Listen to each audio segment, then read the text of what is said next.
Raving Loonies out there tonight? Oh, I'd like to dedicate this to another Raving Loony, Margaret Thatcher. Monster Raving Looney Party is a political think tank. People like you're ruining this country, you! Sutchy was very much involved with a political party called the Teenage Party, which was all about lowering the age at which one could vote from 21 to 18. They put some what subsequently became mainstream ideas up for consideration. What was at the time known as pirate radio eventually became commercial radio. Certainly all-day drinking in the pubs. He also campaigned for the abolition of the 11 plus. He didn't think 11 years old was the right age to take an exam, which if you passed or you didn't, would affect you for the rest of your life as to what school you went to, grammar school or secondary modern school. Passports for pets, which was one of David's ideas, which was greeted with hilarity when it was first put forward. It's now mainstream policy. Music schools, pop music schools if you like. You couldn't learn pop music, but you can now. There are rock and roll colleges, aren't there? Which we campaign for those. People forget about that he was a rock star as well. He influenced so many people on the music scene, and so many people went through his band in the 60s, the Savages, such as Ritchie Blackmore, Keith Moon, Jimmy Page, all went through his band. So, you know, he not only was he a visionary in the politics, he was so far ahead of the music as well. Him and Alice Cooper fell out in America because he accused Alice Cooper of copying him. Sutch was a band that you had to have. They put on such a great show, everybody wanted to see them. Third Earl of Harrow, he bought it. My house in Sudbury is on fire. He said, come and take a photograph. Monster Raving Looney Party isn't the false it was. There were two candidates for the party to be the leader of the party. It's me and my cat. If anybody even gets their deposit back, they're immediately kicked out of the party because they're obviously not loony enough.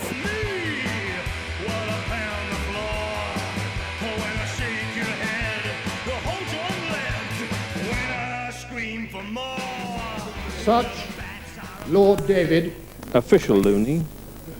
278. Hey! Thank you. Thank you, Fanny. Thank you very much. Thank you, Fanny. I think it's fair to say that the Monster Raving Looney Party, which evolved from David Sutch's idea of a teenage party, was not the most serious political party ever to grace the voting system in Britain. However, it did bring an awful lot of fun to particularly by-elections when the party was at its best, basically trying to take the Michael out of the serious parties. Myself and David Sutch started the party. It was June the 16th, 1982.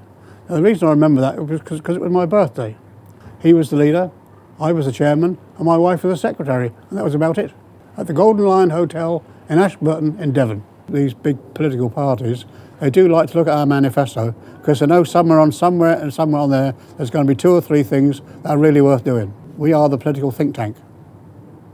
The Monster Raving Looney Party is a political think tank. They put some what subsequently became mainstream ideas up for consideration and always have claimed credit for the fact that the voting age was reduced to 18, which was something the party asked for, that what was at the time known as pirate radio eventually became commercial radio and very acceptable because of that, and perhaps passports for pets, which was one of David's ideas, which was greeted with hilarity when it was first put forward. It's now mainstream policy. Well, over 25 years ago, we said passports for pets should be allowed, so pets, dogs, cats can go on holiday, the same as their owners.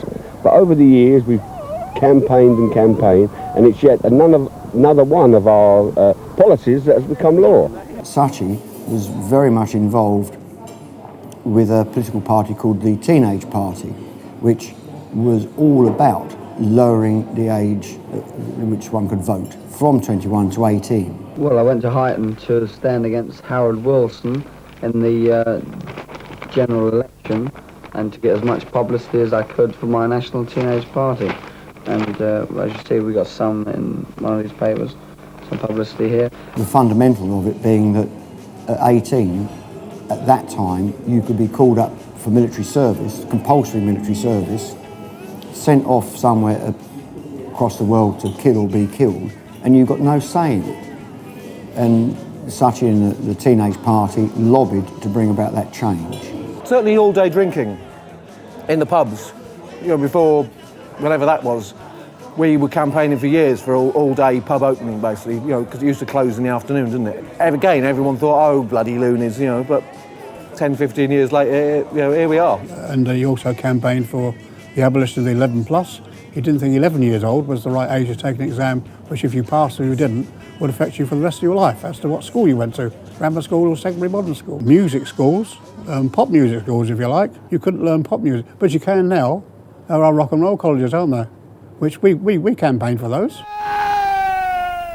Our strategy is to clean up all the dog poop and have these dog poop wardens patrolling the streets instead of sticking tickets. It can be the same parking wardens, meter maids, but they'll be collecting dog muck with the little bags, and also abolish don't even let it come in, the poll tax. One of the elements is to put up ideas which sound outrageous, but when you look at them have some sort of basis in reality, and so should be looked at. And it's just stirring it up as well, trying to sort of, annoy some people, the people who are really stuffy and just think they can, they know the right way sort of thing, and, who don't want change or anything, do you know what I mean? So stir it up and get people thinking and talking and, hopefully even voting. I mean, not necessarily for us, but just voting for the very first time because they've suddenly thought, well, hang about, maybe I should go and vote, The whole idea was never really to be elected to Parliament, but to puncture the pomposity of serious politicians, I think. The party was actually formed in 1983. Screaming Lord Sutch stood in Bermondsey at the by-election and he got 91 votes. It went round the world the first time anywhere, a candidate who stood as a loony. And it went all around the news everywhere, all over the country. And he followed that up with the Darlington by-election and he got 378 votes. So it went on. And it just grew from there organically. People from various, because he was so well known around the country and such, that he had musicians and people around the place that was willing to stand for his Looney party. Dave, really rather well known as Screaming Lord Sutch, because of his purchase, if I'm not mistaken, of the title, I can't remember what number, but the 3rd Earl of Harrow. He bought it. This is pre-eBay and pre-Amazon, but these things were for sale.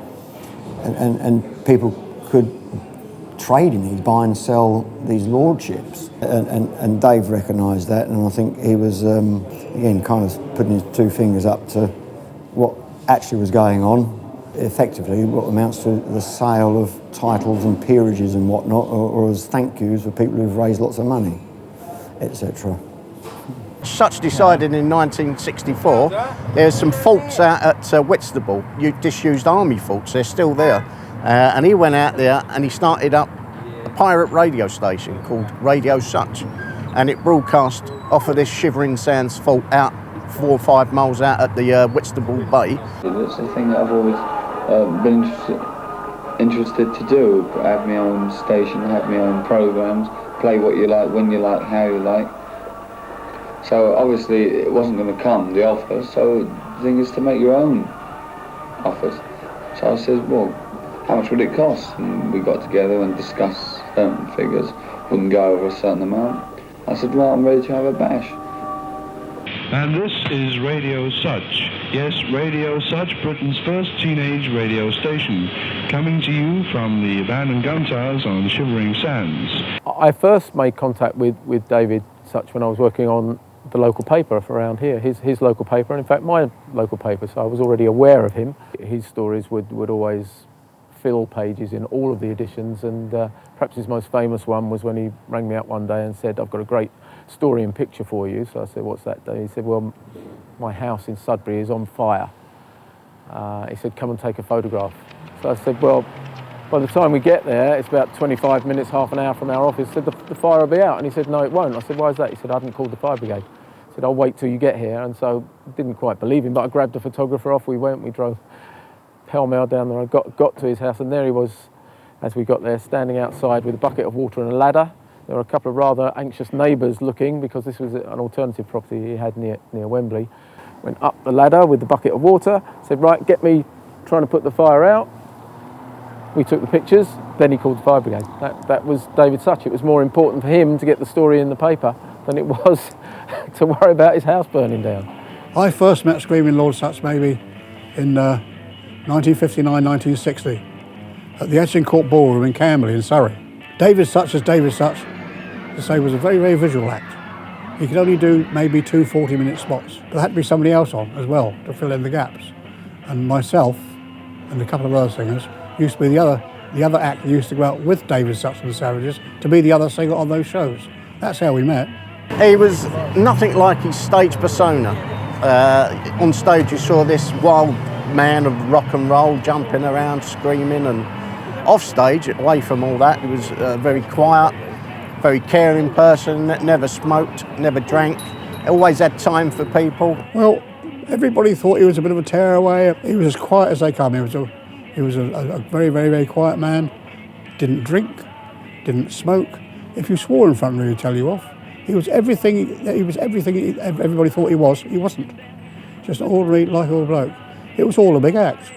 He often used to say to me, "Look at me," he said. "I can walk down my hometown in my street. Nobody recognises me. Elvis can't do that." I shall never forget the first time going into his home, which was just a huge place, absolutely chocker of stuff. You couldn't walk around as you perhaps would expect in any other normal living room or something. It's just piles of stuff everywhere. He was a great fan of this place, great supporter, and helped motivate me to get on with it rather than dilly-dally, as it were. Really, really wise counsel and helpful, and in fact came out here as our guest of honour on that reunion in September 1994. The reason that David Sutch was able to make an impact as a politician was, of course, that he was already well known because of his work as a rock and roll star, when he used to be able to wear flamboyant jackets like this and get away with it, unlike some of us now. His band, although it never had a hit record as such, was one of the most popular touring bands pre-Beatles. I remember speaking to Peter Stringfellow when I was writing the biography of Sutch, and he said to me, Sutch was a band that you had to have. They put on such a great show, everybody wanted to see them. And so although they never really stormed the charts, they were an extremely popular live band, and therefore anybody that played in that band had to be pretty good or they didn't last long. And if they'd been in the band, that was great on their CV to move into whichever the next band was. People forget about that he was a rock star as well. He influenced so many people on the music scene, and so many people went through his band in the 60s, the Savages, such as Ritchie Blackmore, Keith Moon, Jimmy Page, all went through his band. So, you know, he not only was he a visionary in the politics, he was so far ahead of the music as well. Him and Alice Cooper fell out in America because he accused Alice Cooper of copying him. Alice Cooper went along with it, and between them they made a lot of publicity out of it. He couldn't sing to save his life, but he was a jolly good act. And he had some good musicians with him over the years as well. Everybody wanted to see him because he was so outrageous. He's got the greatest stage act in the business, I think. He's got, he puts every ounce of energy into his act.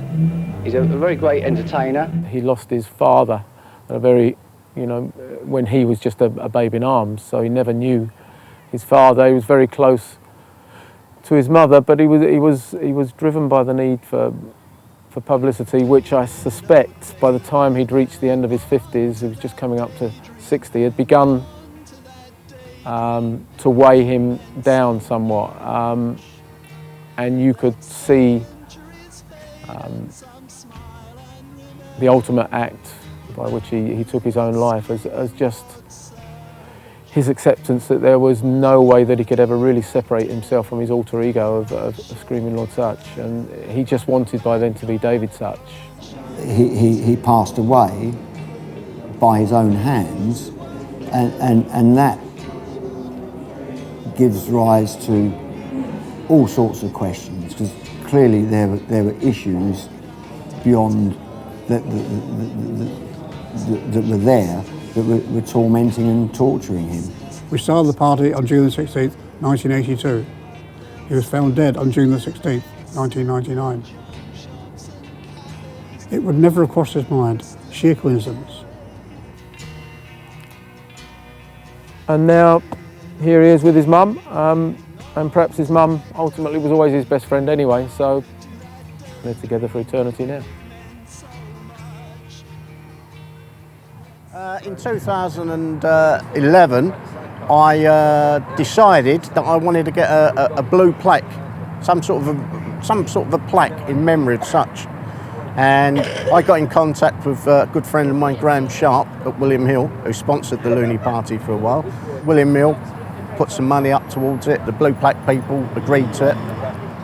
And on November the 11th, 2012, that was the nearest date to David Sutch's birthday, the 10th of November. We all came down here on a Sunday. It was packed, a great day. A lot of people turned up, former pop stars that knew David from the 60s. And as you can see, we've now got a blue plaque in memory of Screaming Lord Sutch up there forever. When he formed the party and started to stand for by-elections, I thought my company could help him out, which we did.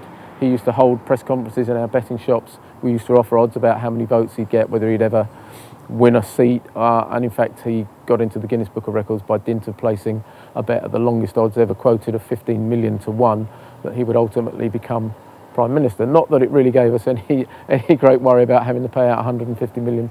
I was in the Monster Raving Loony Party for 27 years, and I left in April 2014, and last January 2015 I launched my own party, the Eccentric Party of Great Britain. Well, we met through Lord Sutch, and we've been firm friends, me and Mr Bungle, for many years now. He is my party chairman. I'm the party chairman? Yes, the Eccentric Party, yes. I'd say we're nearer to the early days of the Sutch, Looney Party. When it was radical, when it was radical, when Sutch was running the party and in charge and the leader of the party. It's running now on those memories. Yeah. It's not a joke anymore. The party's not a joke. Well, it is a joke now, but it's become a pastiche of itself. Me being the chairman, I became the leader, and at the next conference, because in June 1999 this was, the conference that year, 1999, down in Ashburton, the Golden Lion in Devon, there were two candidates for the party to be the leader of the party. That's me and my cat. He was called Cat Mandu, with only two people up for leadership. And I got 129 votes, and he got 129 votes. So because I was the chairman, I had the casting vote. So I became the leader. I did actually become leader. We became joint leaders. That's what we did. We were the only leader to be ruled by man and beast. And so somebody at the back of the audience said, "No, you're not. What about Margaret Thatcher and John Major?" I joined the party in about early 2000s, I suppose. So basically I've known the party since Alan Hope's taken over. He was the deputy under Sutchy, and then became the leader and has been the leader ever since. It's the longest standing leader of any political party in the world, I believe. Certainly in Britain. Stood in the 2005 general election, 2010 general election in North Hackney, Stoke Newington. If anybody even gets their deposit back, they're immediately kicked out of the party because they're obviously not loony enough. The loony people have voted for them. So, nobody ever has. Nobody's ever got their deposit back ever in a general election. Not even Sutchy himself. It's £500 at the minute, or well, it has been for the last since 2000 as far as I know. You have to raise yourself. The party's got no funds basically. And so that's 500 quid just down the drain, if you like. But it's a good fun, and and a bit of self-promotion as well for whatever. Now the party is run by Alan and his committee or the helpers that are involved with him. It's obviously their decision as to how they want to run the party. Obviously, some of the leaders of the party are now of an age where, even if they come up with some great ideas now to be introduced in 20 years' time, are probably not going to be around to see them introduced. But hey, they invented the party in the first place, didn't they? The Monster Raving Loony Party isn't the force it was since Sutch died. It should have died with him. The Monster Raving Loony Party should have died with him. You can't keep running the same jokes and the same policies every single by-election. The jokes just aren't funny anymore. Now they're laughing at the party, whereas they used to laugh with the party. Well, I quite like Toby. We all quite like Toby, really, underneath it all, to be quite honest with you. But a couple of times he'd done some silly things, and we asked him to leave the party and sort of stay away for a couple of years, and then we'd let him back in again. He was chairman to Lord Sutch up until Sutch's death, and then he became leader. He wasn't actually voted in as leader. He took over. He wrote the party law that he will be leader until he dies, which is not really a good thing, because it's stopping young people coming up through the party. It's no longer my business as such, but if I were still involved with the party, I would be looking to introduce many younger members and remembering that that's how the party started in the first place. Equally, you can make the point that some of the people that started it are still there, so they legitimately deserve to have a say in how it's run now. But I think, like any organisation, political or whatever else, unless you reinvent yourself and introduce and make yourself attractive to newer, younger members, then ultimately you're going to die, because nobody avoids that, and you won't have brought in the new blood to ensure that when the old leadership dies off or retires or disappears, there are sufficiently motivated people coming through to maintain the traditions of the party, yet to introduce new current ideas to it. And I think that's what they should be looking to do, but it's none of my business. I don't think there is a future for them unless they start getting through younger members. Not in their current form. No, not in their hopefully current there's form. a future for them, because there are, there are some good people in the party. There are a lot of good and fantastic people in that. Just being held back, unfortunately. But there you go. There are people in the party who actually want to take it much more serious than we do, sort of thing. I don't think Alan's up for that at all, but Alan's not going to be a leader forever. What will happen then, we'll have to see. I'm sure the party will go on. Everyone thought it would sort of fade away after Sutchy died, but it hasn't. We're still here.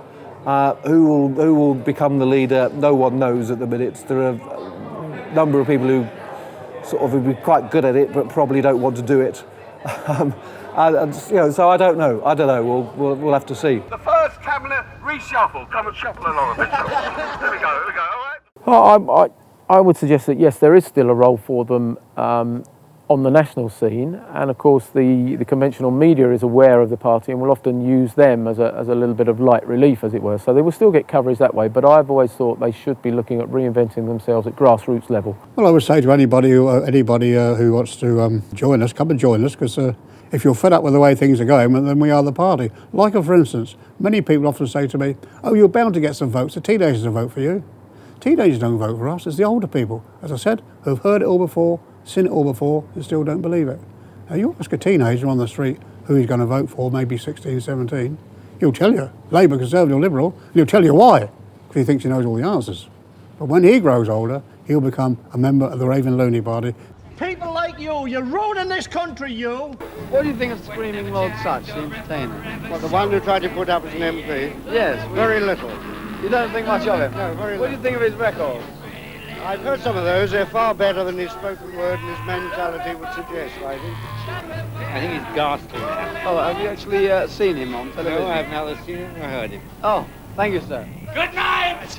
Wherever you are!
Well, I think that if you're in show business of any form whatsoever, you must really believe in it and you must really feel it.